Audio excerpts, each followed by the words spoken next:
एक साथ बैठेंगे, बैठ जाओ।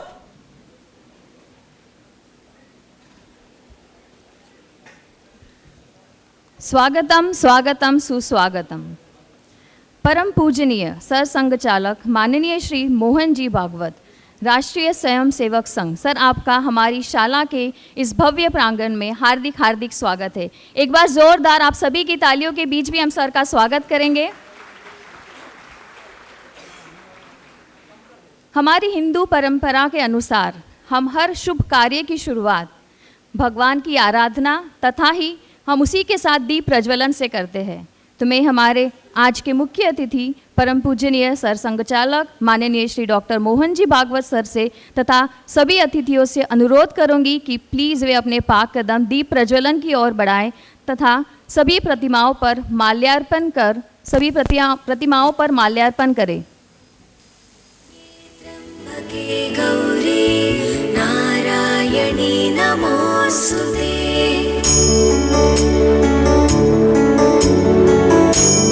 दीप प्रज्वलन केवल एक परंपरा नहीं बल्कि ज्ञान, आशा और सकारात्मकता का प्रतीक है। दीप हम सभी को जीवन में सफलता, संस्कार और सद्भाव का विकास कर देती है। शरण्ये त्र्यंबके गौरी नारायणी नमोस्तुते।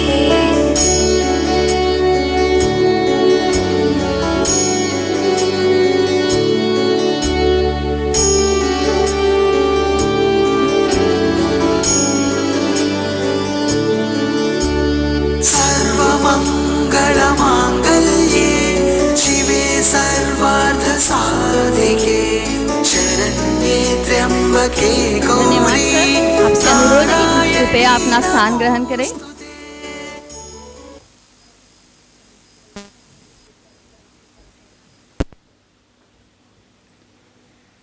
जहाँ शिक्षा बनती है संस्कार, वहीं से शुरू होता है उज्जवल भविष्य का संसार। जहाँ शिक्षा बनती है संस्कार, वहीं से शुरू होता है उज्जवल भविष्य का संसार। यह पाठशाला है ज्ञान और विद्या का मंदिर। इस विद्यालय ने जीवन को रोशनी देकर बनाया है बड़ा ही सुंदर। गुरुजनों से लेकर प्रेरणा करते हैं हम इसे नमन। संस्था के अमृतकाल महोत्सव के इस पावन अवसर पर सभी का कोटि कोटि अभिनंदन, सभी का कोटि कोटि अभिनंदन। यह एक बड़ा ही बेहतरीन संयोग है कि हम राष्ट्रीय स्वयं सेवक संघ की 100वीं शताब्दी मना रहे हैं और साथ ही हमारी संस्था सिंधु एजुकेशन सोसाइटी अपने अमृतकाल में प्रवेश कर रही है। राष्ट्रीय स्वयं सेवक संघ जो हमेशा अखंड भारत में विश्वास रखता है, अटूट राष्ट्र प्रेम का प्रतीक माना जाता है एवं राष्ट्र निष्ठा को ही जीता है, इस बात से हम सभी भली भांति परिचित है। ठीक उसी प्रकार सिंधु एजुकेशन सोसाइटी ने राष्ट्र विभाजन की पीड़ा को सिर्फ सहा ही नहीं बल्कि पूर्ण रूप से महसूस भी किया है। विभाजन के पश्चात नागपुर में शिक्षा के स्तर को ऊंचा करने एवं सिंधी शरणार्थियों के विकास की मुख्य धारा में इस संस्था का अहम योगदान रहा है। सिंधु एजुकेशन सोसाइटी ने पंख देकर उड़ना सिखाया हमको। सिंधु एजुकेशन सोसाइटी ने पंख देकर उड़ना सिखाया हमको। अज्ञान के अंधेरों से निकाल ज्ञान के सूरज का उजाला दिया सबको। न ईंटों का ढांचा है न दीवारों तक सीमित है, संस्कारों की नींव पर खड़ा यह अपना शिक्षण धाम है। 75 साल यह केवल गिनती नहीं है इसकी, 75 साल यह केवल गिनती नहीं है इसकी, हर बच्चा कहानी, हर कोना इतिहास है इसका। आज सिंधु एजुकेशन सोसाइटी के अमृत महोत्सव में राष्ट्रीय स्वयंसेवक संघ के परम पूजनीय सर संघ चालक डॉक्टर श्री मोहन भागवत जी की उपस्थिति आज इस कार्यक्रम को हमारे लिए और भी बहुत ही महत्वपूर्ण बना रही है। नमस्ते सदा वत्सले मातृभूमे त्वया हिंदू भुवे सुखम वर्धितो हम। इसका अर्थ, हे मातृभूमि, हम आपको प्रणाम करते हैं। राष्ट्र के प्रति प्रेम, समर्पण, अनुशासन एवं निस्वार्थ स्नेह भाव हमेशा बना रहे। यह संघ की केवल प्रार्थना नहीं बल्कि उनका राष्ट्र प्रेम, राष्ट्र घोष है। उसी राष्ट्र प्रेम की भावना को सिंधु एजुकेशन सोसाइटी ने पिछले 75 वर्षों से चरितार्थ भी किया है। वंदे मातरम। वंदे मातरम हमारा राष्ट्रीय गीत है, जिसके पूर्ण रूप को मान्यता 7 नवंबर 2025 को उसकी 150वीं वर्षगांठ पर भारत सरकार द्वारा मिली। आज वंदे मातरम, जो कि हमारा राष्ट्रीय गीत है, आज का अवसर एक गीत की वर्षगांठ नहीं बल्कि उस चेतना का स्मरण है जिसने भारत को एक भौगोलिक क्षेत्र से ऊपर उठाकर जीवंत राष्ट्रमाता के रूप में स्थापित किया है। वंदे मातरम गीत प्रस्तुत करने के लिए मैं आमंत्रित करना चाहूँगी हमारी शाला के शिक्षकों को।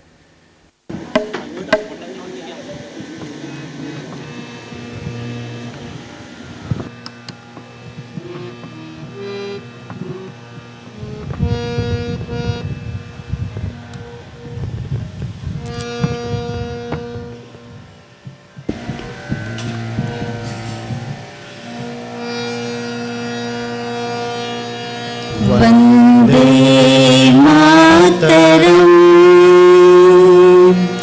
वन्दे मातरम् सुजलां सुफलां मलयज शीतलां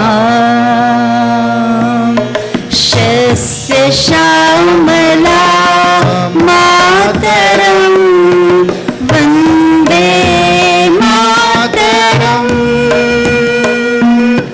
शुभ्रज्योत्स्नां पुलकितयामिनीं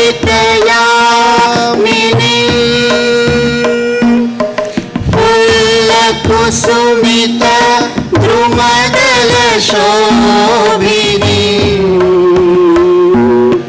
सुहासिनीं सुमधुरभाषिणीं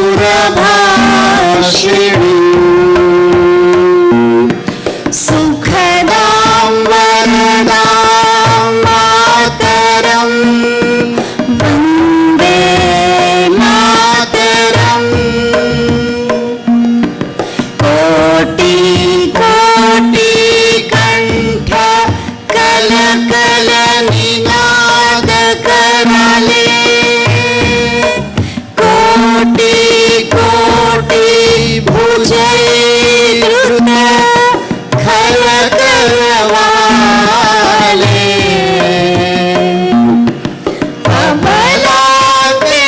अबलाकेनुमाने तो भले बहुबलधारिणीं नमामि तारिणीं रिपुदलवारिणीं मातरं वन्दे मातरम् तुम्हि विद्या तुम्हि धर्म तुम्हि हृदि तुम्हि मर्म त्वं हि प्राणा शरीरे बाहुते तुम्हि मा शक्ति हृदये तुम्हि मा भक्ति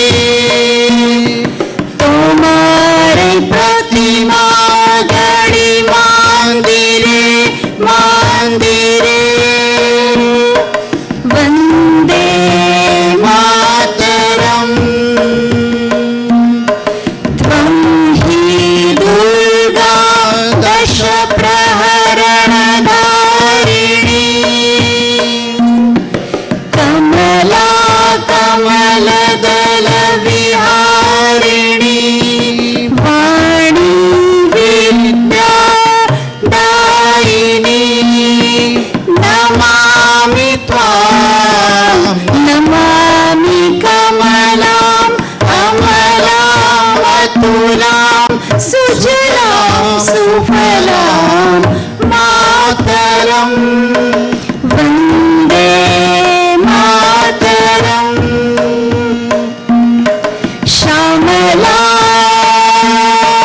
सरलां सुस्मितां भूषितां धरणीं भरणीं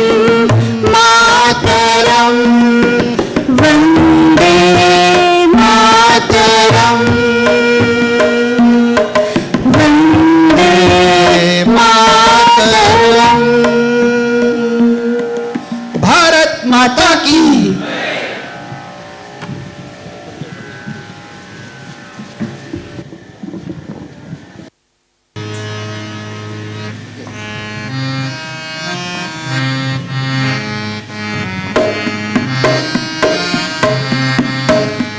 स्वागतं शुभ स्वागतं अथ स्वागतं शुभ स्वागतं आनन्दमङ्गलमङ्गलम् आनन्दमङ्गलमङ्गलं नितप्रियं भारत भारतम्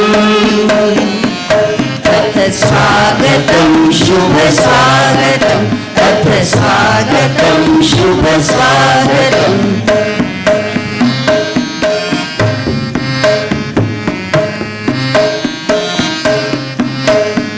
जागे भाग्य हमारे हैं अतिथि आप पधारे हैं जागे भाग्य हमारे हैं अतिथि आप पधारे हैं जिनसे सभा में रौनक है आप वो शख्स नियारे हैं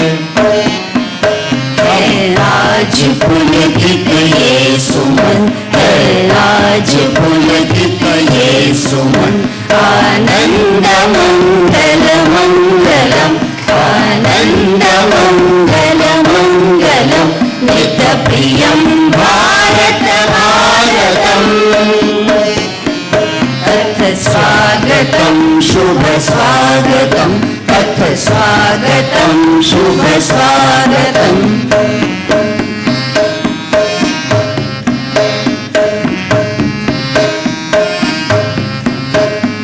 महक उठी है देखो पवन महका स्वागत में गुलशन महक उठी है देखो पवन महका स्वागत में गुलशन आप हैं मेहमान मन भावन कर सकते नहीं हम वर्णन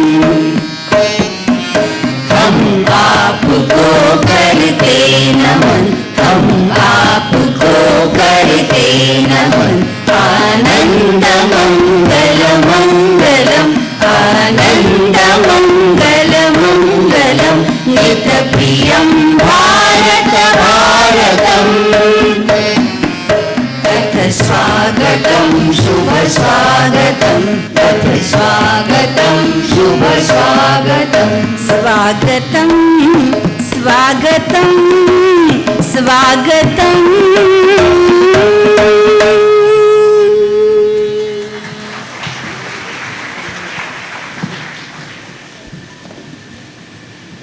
धन्यवाद। परम पूजनीय सरसंघ चालक डॉक्टर श्री मोहन जी भागवत, आपका जन्म चंद्रपुर महाराष्ट्र में हुआ। आप चंद्रपुर में स्वयं सेवक बने। आपके पिता श्री मधुकर राव भागवत जी भी संघ के वरिष्ठ कार्यकर्ता थे। आपका संपूर्ण परिवार संघ परिवार है। शालेय शिक्षा प्राप्त करने के बाद आपने नागपुर में पशु वैद्यकीय की शिक्षा BVSC पूर्ण की। 1 वर्ष सरकारी नौकरी भी की। MVSC करने के लिए नौकरी छोड़कर आप अकोला चले गए। वहीं 1974 में संघ के प्रचारक बने। 1975 के आपातकाल में भूमिगत रहकर संघर्ष किया। अकोला नगर से प्रारंभ कर उत्तर पूर्व के क्षेत्र में बिहार तथा झारखंड के क्षेत्र प्रचारक की जिम्मेदारी भी आपने निभाई। आपने अखिल भारतीय शारीरिक प्रमुख एवं अखिल भारतीय प्रचारक प्रमुख की जिम्मेदारी भी निभाई। विभिन्न दायित्वों का निर्वहन करते हुए संगठन में उच्च पदों तक पहुँचे। वर्ष 2000 से 2009 तक संघ के सरकार्यवाह रहे। 21 मार्च 2009 में परम पूजनीय सर संघ चालक का गुरुभार आप पर सौंपा गया। आपका सरल व्यक्तित्व, अनुशासन, नेतृत्व क्षमता और राष्ट्र के समर्पण के लिए आप जाने जाते हैं। आप समाज के सभी वर्गों को साथ लेकर चलने और देश की एकता एवं अखंडता को मजबूत करने का संदेश देते हैं। इस शताब्दी वर्ष में आपने अपने उद्बोधनों में समाज में पंच परिवर्तन के विशेष विषय चले इसका आग्रह किया, जैसे सामाजिक समरसता, पर्यावरण सुरक्षा, परिवार प्रबोधन, स्वबोध, स्वदेशी, स्वभाषा, स्वसंस्कृति और नागरिक शिष्टाचार। हम सभी को आपके जीवन से देशभक्ति, सेवा और अनुशासन की प्रेरणा मिलती है। वे संस्कार की जोत जलाकर राष्ट्र धर्म सिखलाते हैं, मातृभूमि की सेवा का मंत्र जन जन को बतलाते हैं, शाखा शाखा से जोड़कर एक सूत्र में पिरो दिया, शाखा शाखा से जोड़कर एक सूत्र में पिरो दिया। परम पूजनीय डॉक्टर मोहन जी भागवत जैसे नेतृत्व ने भारत को एक अभूतपूर्व गौरव दिया, भारत को एक अभूतपूर्व गौरव दिया। भारतीयता की पहचान को विश्व मंच पर लाना है, सबको साथ लेकर चलना, सबका विकास कराना है। ये सोच, ये दृष्टि, ये संकल्प अटल है उनका। ये सोच, ये दृष्टि, ये संकल्प अटल है उनका। नमन है उस व्यक्तित्व को, माननीय डॉक्टर मोहन जी भागवत नाम है जिनका, माननीय डॉक्टर मोहन जी भागवत नाम है जिनका।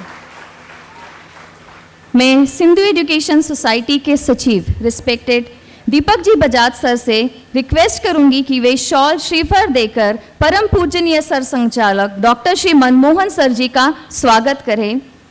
साथ ही मैं सिंधु एजुकेशन सोसाइटी की प्रेसिडेंट रिस्पेक्टेड वीना जी बजाज मैम से भी अनुरोध करूंगी कि वे पुष्पगुच्छ देकर सर का स्वागत करें। साथ ही सिंधु एजुकेशन सोसाइटी की डायरेक्टर रिस्पेक्टेड डिम्पी जी बजाज मैम से भी रिक्वेस्ट करूंगी कि वे मोमेंटो देकर सर का स्वागत करें।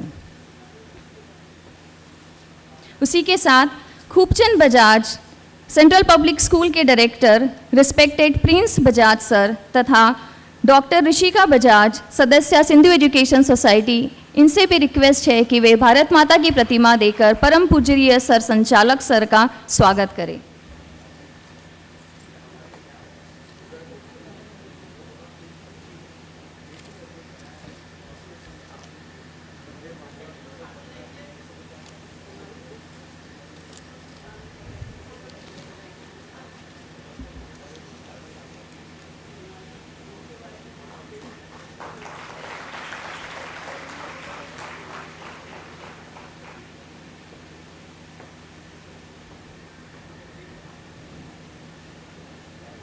पुस्तक विमोचन। यह किताब सिंधु एजुकेशन सोसाइटी की एक भावात्मक यात्रा को बयां करती है। आप सभी को बताते हुए अत्यंत हर्ष हो रहा है कि आज परम पूजनीय सर संचालक डॉक्टर श्री मोहन जी भागवत सर के हस्ते हमारी संस्था के 75 वर्षों की गौरवशाला यात्रा को इस पुस्तक में हमने बयां किया है।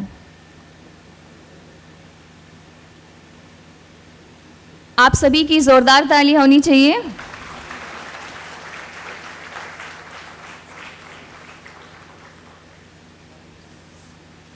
धन्यवाद सर।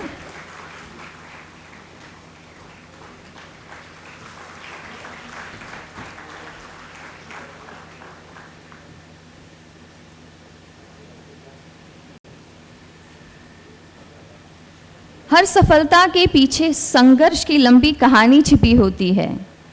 जब संकल्प अडिग हो, हौसले बुलंद हो और लक्ष्य समाज की सेवा हो, तब इतिहास रचा जाता है।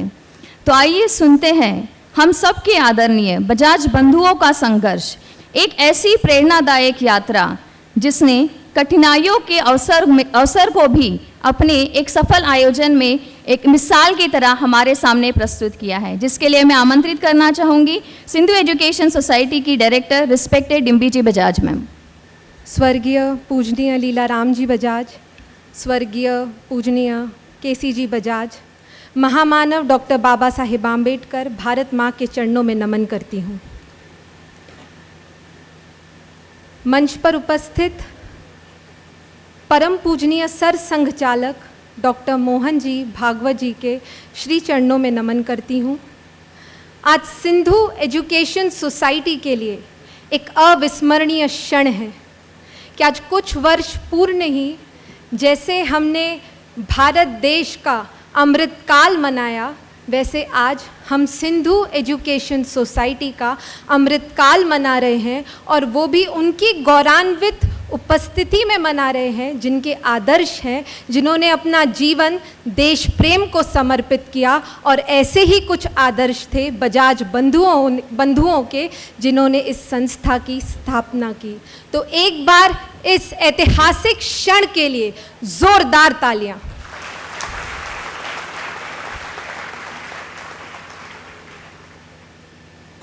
ये सफ़र शुरू हुआ सिंध प्रांत से।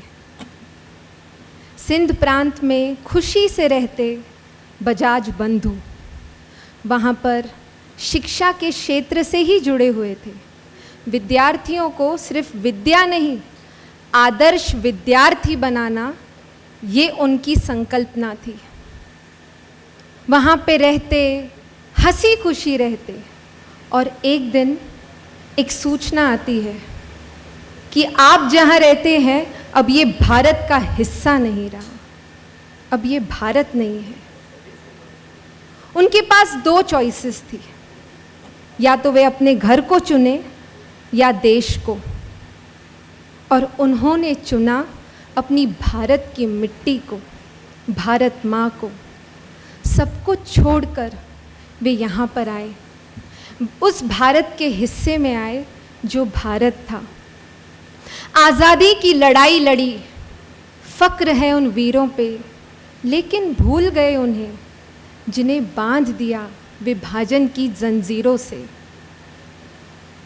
हमने अंग्रेज़ों से लड़ाई तो बाद में लड़ी थी, पहले भारत में घर के भीतर लड़ाई लड़ी थी।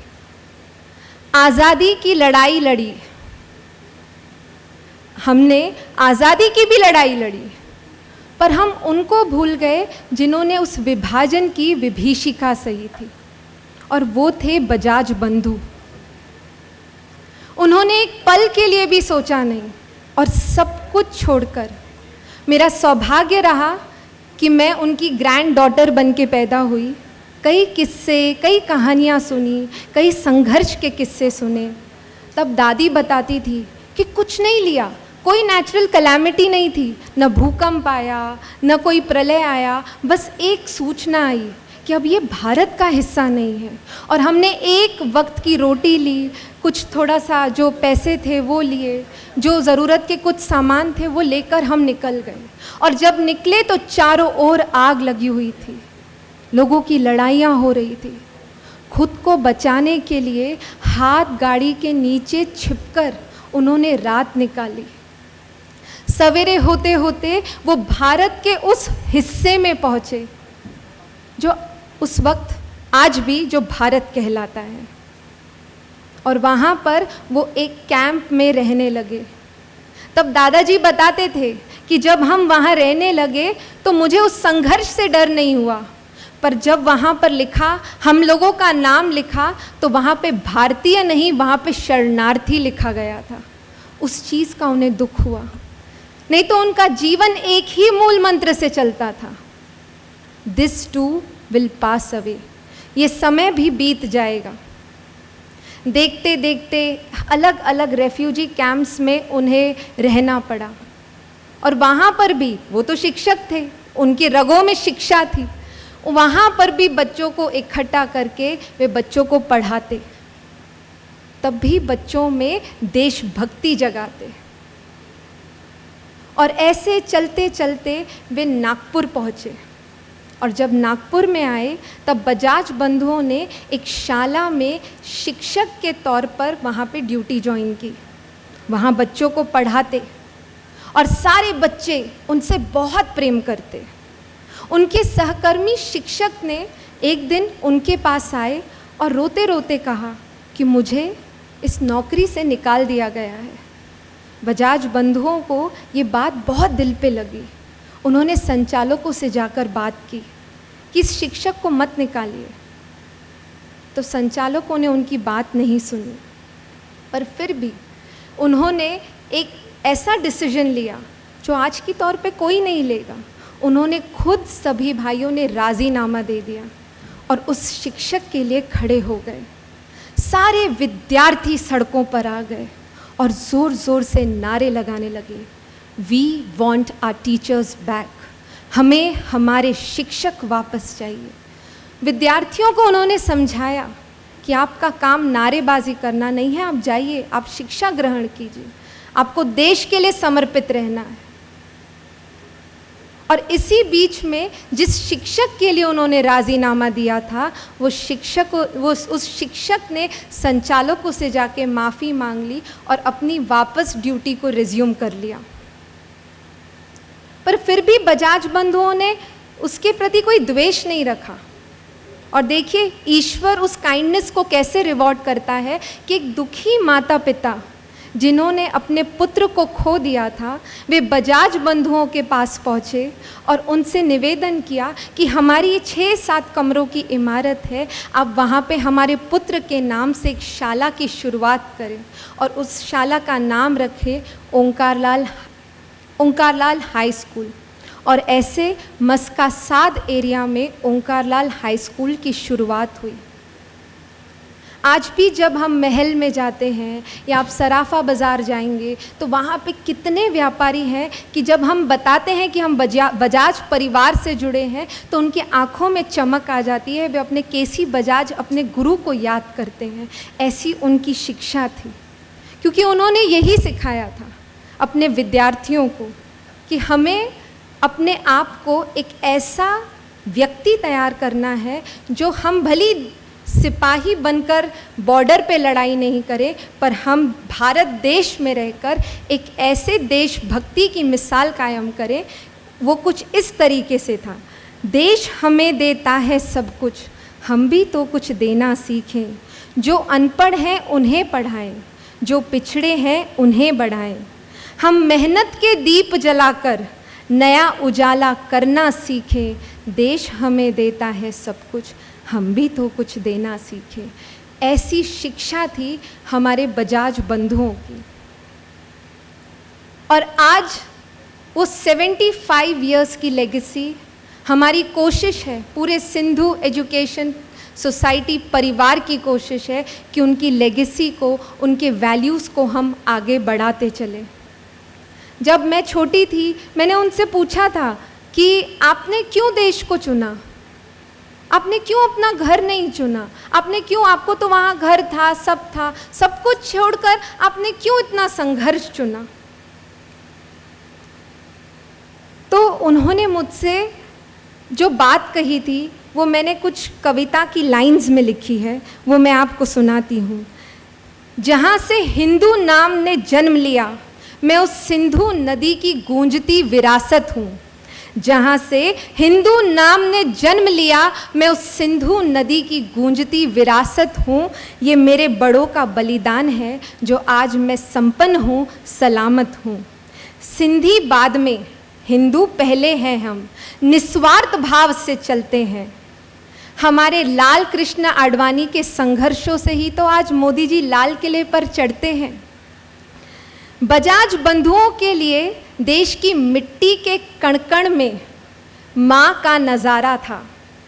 बजाज बंधुओं के लिए देश की मिट्टी के कण-कण में माँ का नज़ारा है। इसलिए तो हर सिंधी के मुख में भारत माँ का जयकारा है, भारत माँ का जयकारा है। और आप सबसे निवेदन करूँगी, उन बजाज बंधुओं की याद में मेरे साथ एक बार ज़ोर से बोलिएगा, भारत माता की, भारत माता की जय। अंत में बाबूजी, मैंने आपके लिए कुछ लिखा है। आप तो शब्दों के धनी हैं, बट फिर भी मैंने एक छोटी सी कोशिश की है। हनुमंत जैसे बाल ब्रह्मचारी वे, एक राम के उपासक, दूजे राष्ट्र प्रेम में बलहारी रे। विष्णु करे विश्व भ्रमण, आपने देखा भारत का कण कण। युवा को संघ से जोड़, अनुशासन सिखाया, हर बेटी में माँ का स्वरूप दिखाया। आदर, एकता, सद्भावना, इनसे भारत अक्षत है। सनातन संस्कृति, सभ्यता, भारत माँ की पहचान सदा शाश्वत है। कुछ नहीं है मेरे पास, ये भारत, ये भारतीयता, ये भारतीय है मेरी विरासत। कुछ नहीं है मेरे पास, ये भारत, ये भारतीयता, ये भारतीय है मेरी विरासत।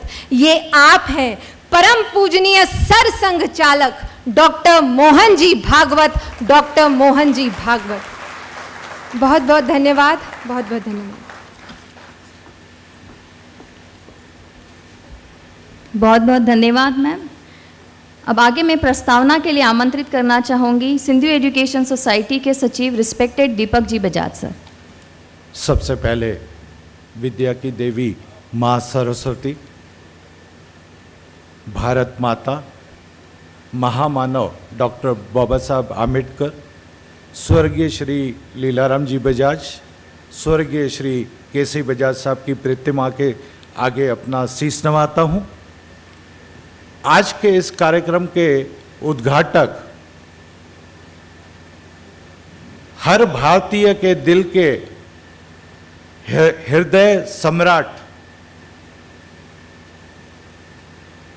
परम पूजनीय सर संघ चालक डॉक्टर श्री मोहन जी भागवत बाबूजी, आदरणीय मंच, यहाँ पर आए हुए सभी आदरणीय अतिथिगण, मेरे सभी साथी शिक्षक, यहाँ बैठे हुए भारत देश के भविष्य निर्माता मेरे प्यारे बच्चों। मैं बहुत शॉर्ट में बोलूँगा क्योंकि शाला की संस्था की डायरेक्टर ने आपको मैक्सिमम चीज़ें बताई। जो सिर्फ कुछ छूटी है मैं उसके ऊपर ही प्रकाश डालूंगा, बाकी ज़्यादा कुछ भी नहीं।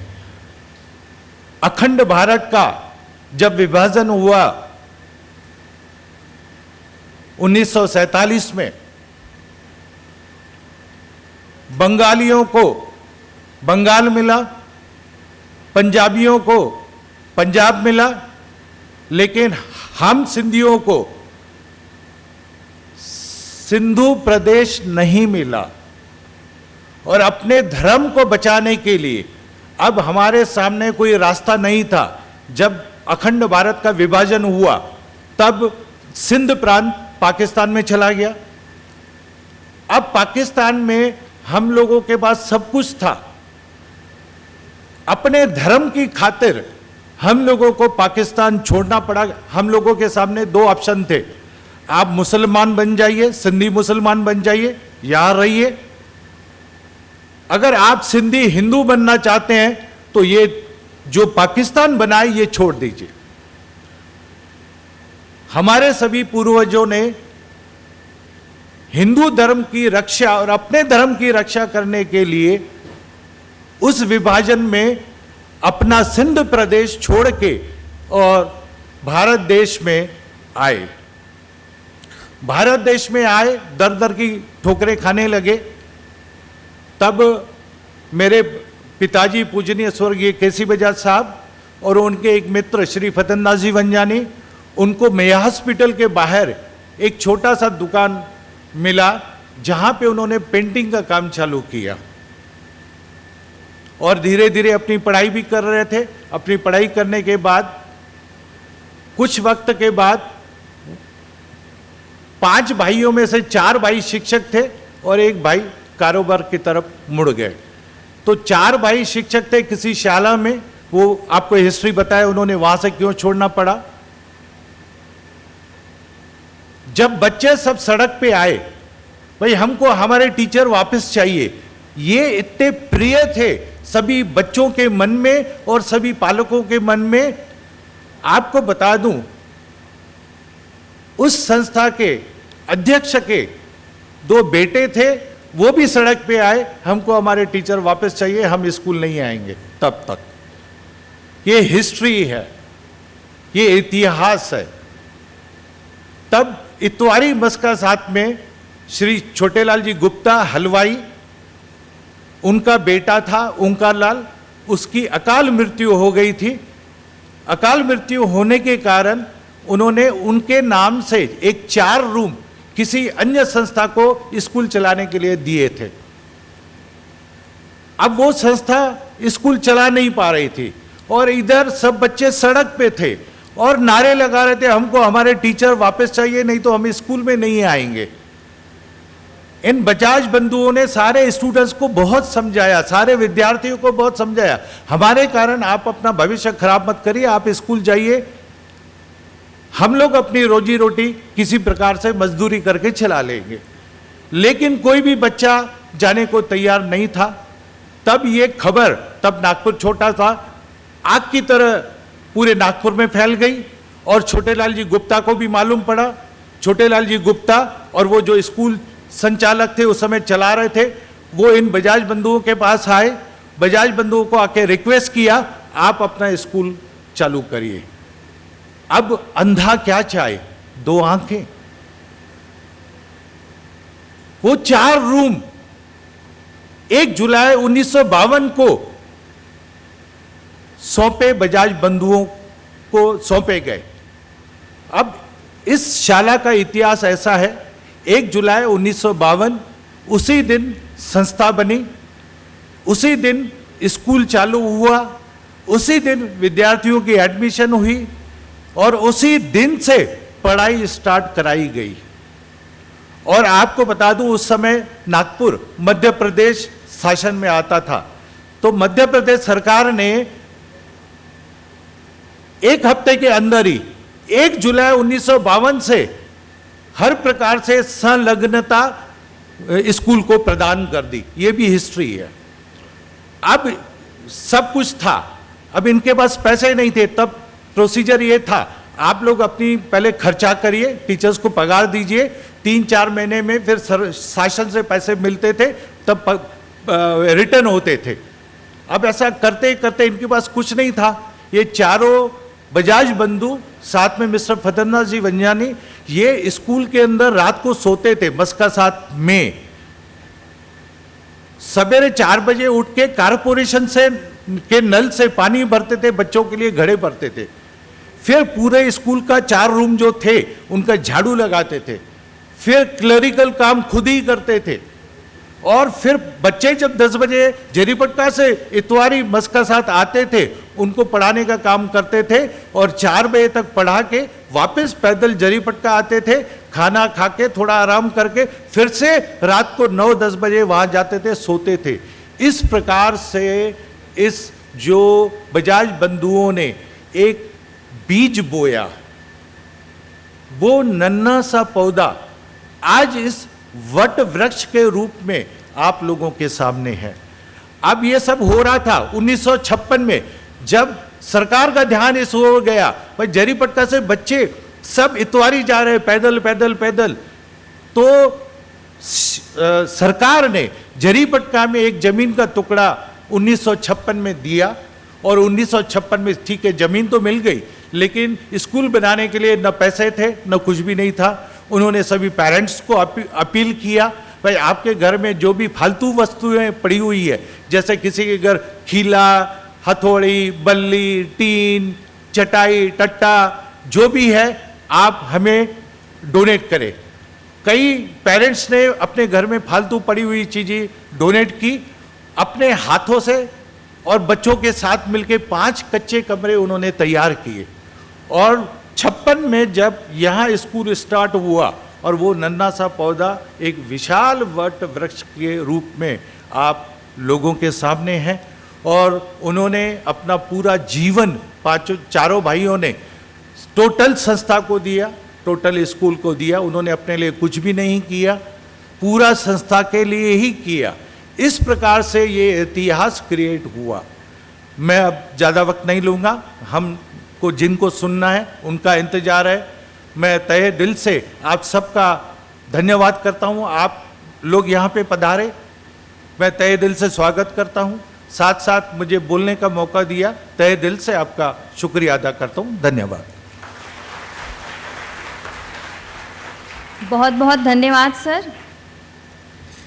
सफलता यूं ही नहीं मिलती, उनके पीछे होती है मेहनत, लगन और निरंतर प्रयास।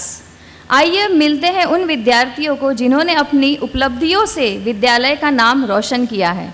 तो सबसे पहले मैं आमंत्रित करना चाहूँगी प्रतीक्षा सिंह को, चिरायु केसी बजाज बीएड कॉलेज की छात्रा हैं, जिन्होंने बीएड में विश्वविद्यालय में स्वर्ण पदक हासिल किया है।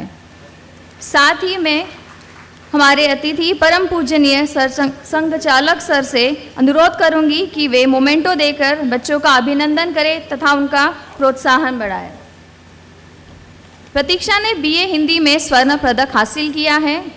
जेड योजना के अंतर्गत 5000 से अधिक एमएसएमई इकाइयों के डेटा का प्रबंधन किया है। एमए राजनीति विज्ञान के दौरान राष्ट्रसंत तुकडोजी महाराज नागपुर विश्वविद्यालय का प्रतिनिधित्व महाराष्ट्र विधानमंडल के शीतकालीन अधिवेशन में भी किया है। वर्तमान में भारतीय प्रबंधन संस्था IIM नागपुर से प्रोजेक्ट मैनेजमेंट का प्रमाण पत्र पाठ्यक्रम भी पूर्ण कर रही है। Yes ma'am. साथ ही मैं आमंत्रित करना चाहूँगी हमारी Mahatma Gandhi centennial Sindhu high school का छात्र हार्दिक उत्तम चंदानी। हार्दिक CATC कैंप में उत्कृष्ट इन्होंने प्रदर्शन किया है। ड्रिल परेड प्रतियोगिताओं में स्वर्ण पदक हासिल किया है। चित्रकला प्रतियोगिताओं में रजत पदक हासिल किया है। पूरे महाराष्ट्र निदेशालय से RDC कैंप के लिए इनका एकमात्र चयन हुआ है। इन्हें विशिष्ट व्यक्तियों से संवाद करने का अवसर भी मिला है और साथ ही हमारी शाला के स्कूल कैप्टन भी बने। चित्रकला, मेहंदी, नृत्य, स्मरण शक्ति, इन सब में भी इन्होंने शाला में कई विजेताएं हासिल की हैं। ज्ञान की ज्योति से जो राह दिखाते हैं, अपने अनुभवों से जो जीवन सजाते हैं, आइए सुनते हैं उनके अनमोल विचार जो हर दिल में नई प्रेरणा जगाते हैं। अब मैं हमारे आदरणीय अतिथि परम पूजनीय सर संघ चालक माननीय डॉक्टर श्री मोहन जी भागवत सर से अनुरोध करती हूँ कि वे अपने विचारों और शब्दों से हमें अनुग्रहित करें। मंच पर उपस्थित सभी मान्यवर, सभागृह में उपस्थित सभी सुधीजन, माता भगिनी, छात्र बंधु भगिनी,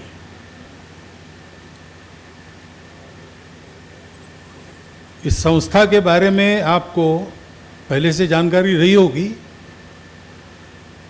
उसका एक रिवीजन अभी हो गया है और 75 वर्ष पूरा होने का हम उत्सव मना रहे हैं। साल भर उसके कार्यक्रम होंगे। उसके उद्घाटन के स्वरूप में आज का अपना कार्यक्रम है। तो जो कहानी आपने सुनी है उससे आपके मन में भी विचार आया होगा कि वर्ष भर तरह तरह के हम कार्यक्रम करेंगे, 75 वर्ष पूरे हो गए, इसका आनंद मनाएंगे। परंतु 75 वर्ष का ये उत्सव केवल आनंद मनाने के लिए नहीं है, वो स्मरण करने के लिए है। 8वीं के क्लास में हमको एक कहानी थी अंग्रेजी, तो कहानी है कि एक सुल्तान था, उसका एक दीवान था। सुल्तान का नाम तो मुझे याद नहीं है, दीवान का नाम था आयाज। और बहुत अच्छा कार्यक्षम मंत्री था, उत्तम काम करता था, चरित्र शुद्ध था, स्वच्छ था, बहुत चतुर था, इसलिए राजा का प्रिय था।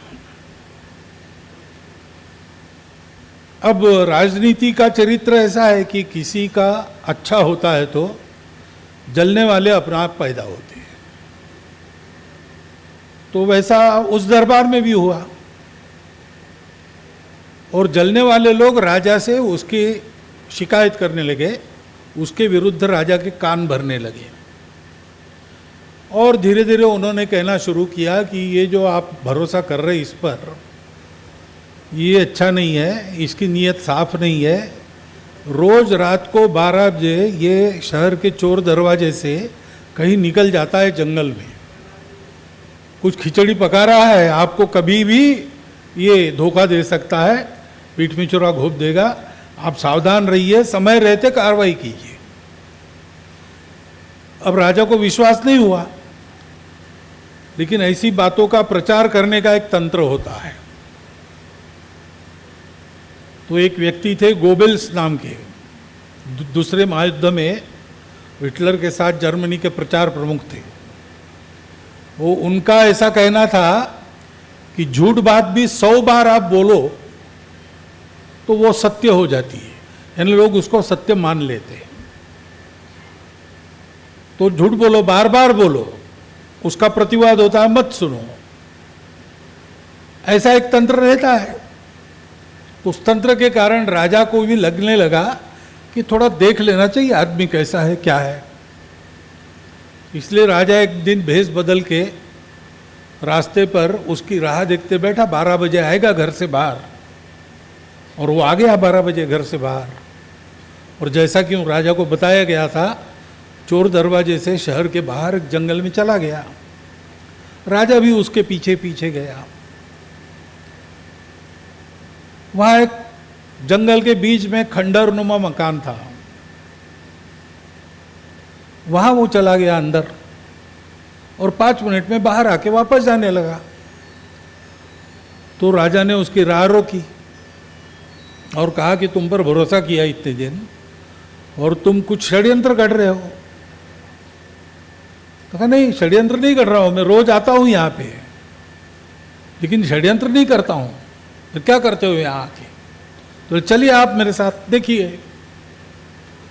लेके गया उस खंडरनुमा मकान के टूटे फूटे बीच वाले कमरे में एक लकड़ी की संदूक थी। उसने वो संदूक खोली, उसके अंदर झांका और कहा कि बस मेरा काम हो गया, आप वापस, रोज मैं यही करता हूं, इसके अंदर देख के वापस चला जाता हूं। राजा ने अंदर देखा तो वहां एक फटा पुराना कोट था। राजा ने कहा ये क्या है, ये क्या, कौन सा पागलपन है ये, रोज इसको देखना कि इतनी थी तो घर में रख देते। तो उसने कहा ऐसा नहीं महाराज, मैं इस शहर में आया तब मेरे पास ये कोट ही था और कुछ नहीं था, और रहने के लिए जगह नहीं थी, तो शहर से दूर इस जंगल में इस भूता मकान में मैं रहता था। ऐसी स्थिति में मेहनत करके करके आज मैं आपका वजीर बन गया हूं, दीवान बन गया हूं,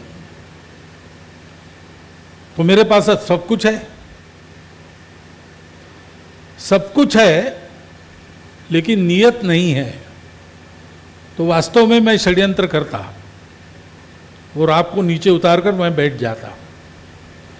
ये पाप मेरे से न हो, मेरी नियत ठीक रहे, इसलिए मैं रोज आता हूं यहाँ पे और इस कोट के दर्शन करता हूं और स्मरण करता हूं कि क्या था मैं, आज क्या हो गया। मेरे दिन बदल गए, मेरी दिशा बदल गई, दशा बदल गई, लेकिन मेरी दिशा नहीं बदली, मेरी नियत नहीं बदली। वो कायम रखने के लिए मैं स्मरण करता हूं। मुझे लगता है कि आज 2 भाषणों में जो आपने संस्था का इतिहास सुना है, संस्था के चलाने के पीछे की प्रवृत्ति सुनी है, साल भर कार्यक्रम करते समय भी और उसके बाद भी सदा के लिए इसको याद रखना चाहिए, ये अपने लिए जीवन का वस्तुपाठ है।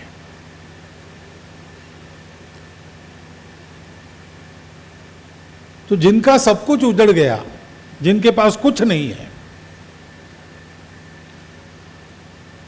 एक तो कुछ नहीं है इसलिए रोते रोते ये लोग नहीं बैठे, सब कुछ गवा कर आए और फिर से सब यहां खड़ा किया। मनुष्य को परिस्थिति के सामने, नियति के सामने रोना नहीं चाहिए, प्रयास करना चाहिए। प्रयास करने से सब ठीक होता है, धैर्य रखना पड़ता है, प्रतीक्षा करनी पड़ती है। रोने वाला आदमी पहले ही हार जाता है, लड़ने के पहले ही, और जो लड़ाई करता है वो कुछ न कुछ हासिल तो करता ही है। और इसलिए जीवन में सदा हारना नहीं, भागना नहीं। भगवत गीता बताती है, अर्जुन को बताया भगवान ने, पहली बात ये बताई कि ये जो तुम भागने की बात कर रहे हो शस्त्र छोड़ के, ये तुमको शोभा नहीं देती, ये तुमने नहीं करना है। बाकी सारा ज्ञान बताया, वो बाद में बताया। पहली बात ये बताई कि यहां से भागो मत, भागने से तुम्हारी अपकीर्ति भी होगी, तुम्हारा वैभव भी चला जाएगा। लड़ोगे जीतोगे तो वैभव मिलेगा, मरोगे तो ऐसी गति मिलेगी जो बड़े बड़े योगियों को भी नहीं मिलती। तो डटे रहना, अड़े रहना, संघर्ष करना, इसमें नुकसान नहीं है। भागना, हारना, बैठ जाना, निराश होना, इसमें नुकसान है। डॉक्टर अब्दुल कलाम, उनको एरोनॉटिकल इंजीनियरिंग में एडमिशन नहीं मिली। देहरादून में जाके इंटरव्यू दिया, फेल हो गए, निराश हो गए। सोचा कि अब ये अपयशी मुख लेकर घर को वापस नहीं जाना, अब गंगा नदी पास में है, वहां जाएंगे और आत्महत्या कर देंगे। इसलिए ऋषिकेश चले गए। लेकिन वहां उनको स्वामी शिवानंद मिले। उन्होंने समझाया कि भाई एक दरवाजा इसलिए बंद हो गया तुम्हारा कि दूसरा कोई दरवाजा जिसमें से तुमको जाना है वो खुला है। तुम गलत दरवाजे में जा रहे थे, वो बंद हो गया। इसका मतलब तुम्हारे लिए कोई सही दरवाजा है। आत्महत्या करने से नहीं होता। ये रास्ता बंद है, दूसरा रास्ता ढूंढो। और उनको बात समझ में आ गई, वो आगे चले। नहीं चलते तो हमको भारत के एक राष्ट्रपति नहीं मिलते, भारत के लिए मिसाइल मैन नहीं मिलता। उन्होंने विंग्स ऑफ फायर, उनकी जो किताब है, उसमें लिखा है ये प्रसंग। ये जीवन का पाठ है, हारना नहीं। एक दरवाजा बंद होता है तो दूसरा कहीं खुलता है। दूसरी बात है कि लोगों ने सब छोड़कर यहां आना इसलिए स्वीकार किया कि उनको उस जमीन पर रहना था जो भारत है। उस जमीन पर रहना था जहां वो अपने धर्म का आचरण निर्भय होकर कर सकते हैं। पीढ़ियों से कमाई हुई संपत्ति, जमीनें, व्यवसाय, खेती सब छोड़कर लोग यहां आए। वो शरणार्थी नहीं थे, विस्थापित जरूर थे। ये उनके लिए गलत शब्द का उपयोग हुआ उस समय। वो तो अपने मातृभूमि के प्रेम के कारण, अपने धर्म प्रेम के कारण संघर्षरत योद्धा थे। एक लड़ाई हार गए थे, केवल उनके अपने कारण। हम सब लोग वो लड़ाई हारे भारत को एक रखने की। लेकिन क्या चुना? करियर नहीं चुना, संपत्ति नहीं चुनी, देश चुना, धर्म चुना। क्योंकि जैसा मैंने कहा कि दशा बदलती है, परिस्थिति आती है, परिस्थिति जाती है। सदा सर्वदा अच्छी स्थिति किसी को नहीं मिलती। धूप छाव का खेल चलता है। अच्छी परिस्थिति में भी हम होते हैं और बुरी परिस्थिति को झेलने वाले भी हम होते हैं। हम दोनों जगह रहते हैं। अच्छे दिनों में भी हम हैं, बुरे दिनों में भी हम हैं। और इसलिए दिन तो बदलने वाले हैं। ये भी दिन जाएंगे, बताया, ये भी दिन बदलेंगे। दिन बदलते हैं। कायम रहना पड़ता है आदमी को जो सुख को पचा लेता है और दुख से मुक्त हो जाता है अपने प्रयासों से। हमको वो मनुष्य बनना है। परिस्थिति के संघर्षों की कहानी यही रहती है। जो अड़े रहते हैं, लड़ते रहते हैं, सतत प्रयासरत रहते हैं, दुख में भी सुख के किनारे खोजते हैं, दुख से भी सीखते हैं और इसके कारण सुख पाने पर मदोन्मत्त नहीं होते, अपना कर्तव्य समझते हैं, अपना संस्कार समझते हैं और सबके प्रति अपनापन मन में लेकर चलते हैं, वो जीवन में विजयी होते हैं। आपको शिक्षा कौन सी पानी है? जो आपकी इच्छा है वही पानी है। जहाँ जाना है आप जाइए, उसके लिए प्रयास कीजिए। आपको सब प्रकार की शुभकामनाएं मेरे तरफ से तो है, परंतु ये पेट भरने वाली शिक्षा आवश्यक तो है, लेकिन अनिवार्य नहीं है। बिना इस शिक्षा के भी लोग बड़े होते हैं और शिक्षित लोगों को नौकरी पर रखते हैं, ये हम जानते हैं।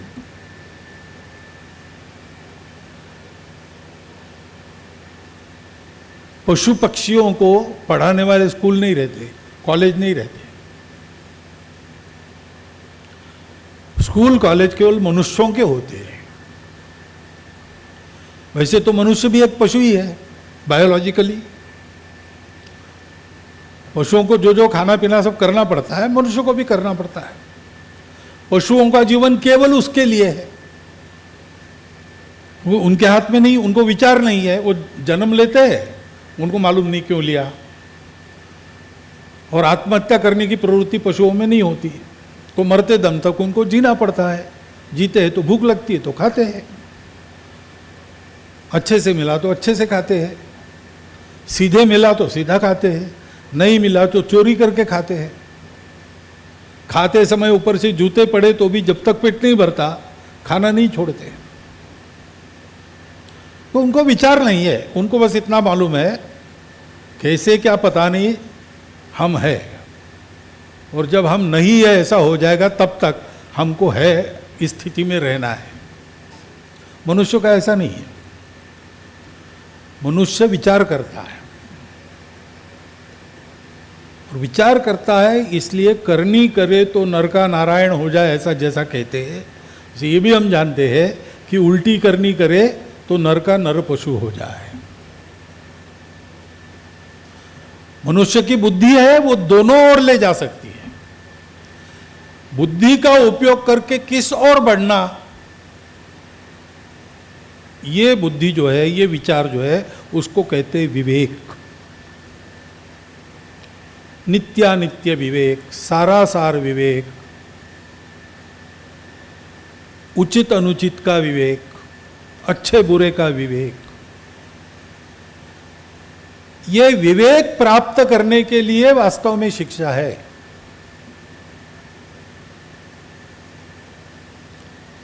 घर में होती है, घर से शुरू होती है, बचपन से। पहला टीचर माता है। फिर जब बड़े हो जाते हैं तो अपना अपना स्वतंत्र विचार बनने लगता है।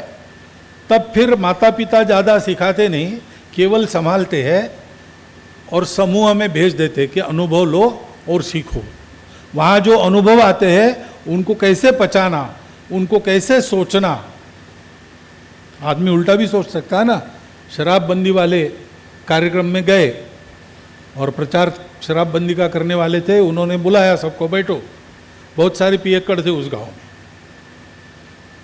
उनको दिखाया, देखो मुट्ठी भर कीड़े ग्लास में डाले हैं, ऊपर से शराब डाल दी तो तड़प तड़प के कीड़े मर गए।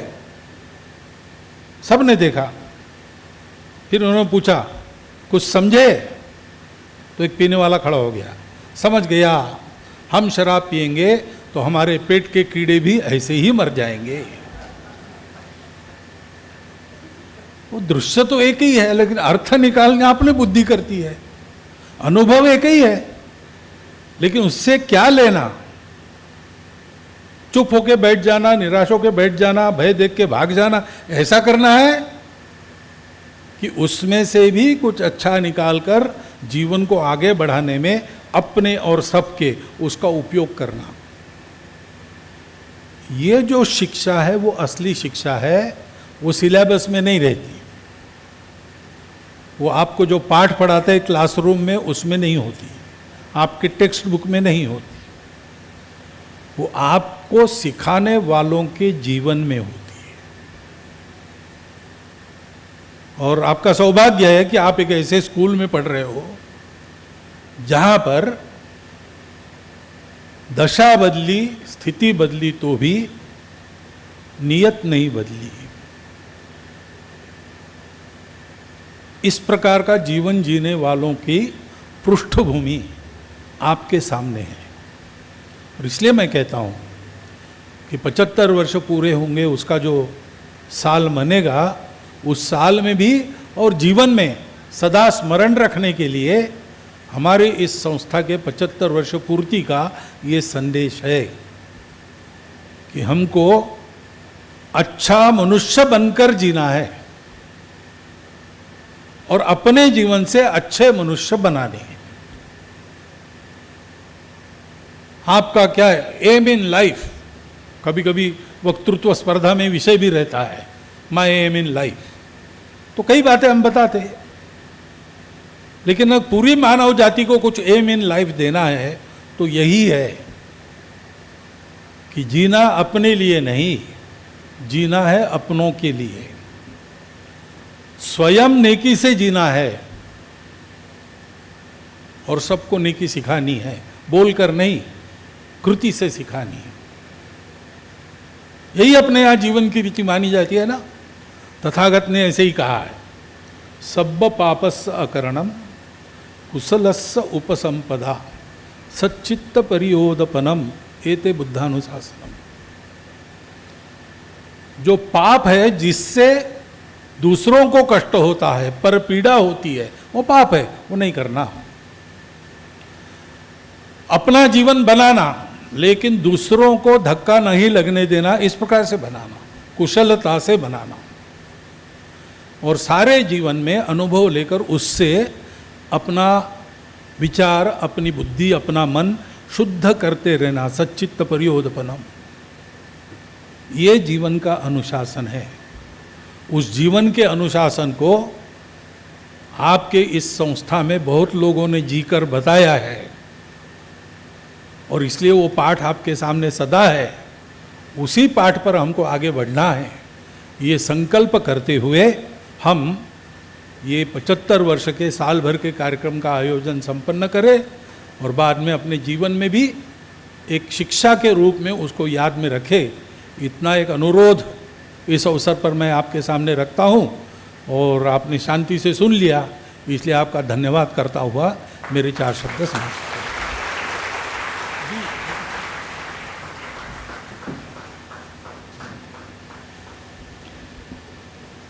बहुत बहुत धन्यवाद सर। आपके शब्द केवल भाषण नहीं थे, बल्कि अनुभव, प्रेरणा और मार्गदर्शन का अनमोल संगम है।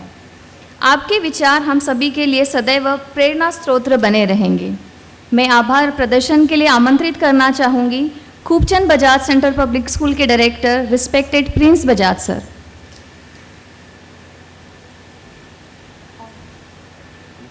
Hello,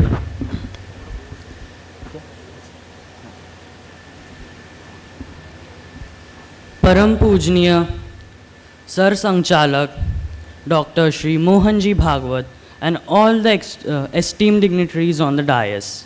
What makes today's function so memorable, so meaningful, is not because it has just completed 75 years, no, but the values it has preserved and lives it has shaped. It's an honor to express our heartfelt gratitude to everyone who has made this occasion so meaningful and possible. Our deepest appreciation goes to Param Pujniya Sar Sanchaalak Dr. Mohanji Bhagwat Babuji. Thank you for graciously accepting our invitation and blessing us with your words and your presence and your thoughtful words. I would also like to extend my sincere thanks to all our distinguished guests, management of Sindhu Education Society, and people who have been working tirelessly behind the scenes, all my staff, principals, teachers, in charges, students, volunteers, non-teaching staff, everyone who has made this occasion possible. I thank you everyone, and thank you each one of you for being present here. And I wish Sindhu Education Society many decades of excellence and let us continue the legacy of past 75 years and the values of our great founding members. Thank you. Jai Hind, Jai Maharashtra.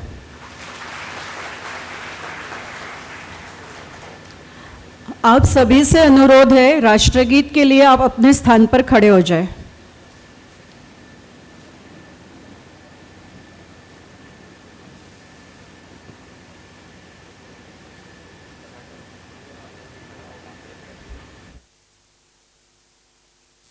जनगण मन अधिनायक जय हे भारत भाग्य विधाता। पंजाब सिंध गुजरात मराठा द्राविड़ उत्कल बंगा। विंध्य हिमाचल यमुना गंगा उच्चल जलधि तरंगा।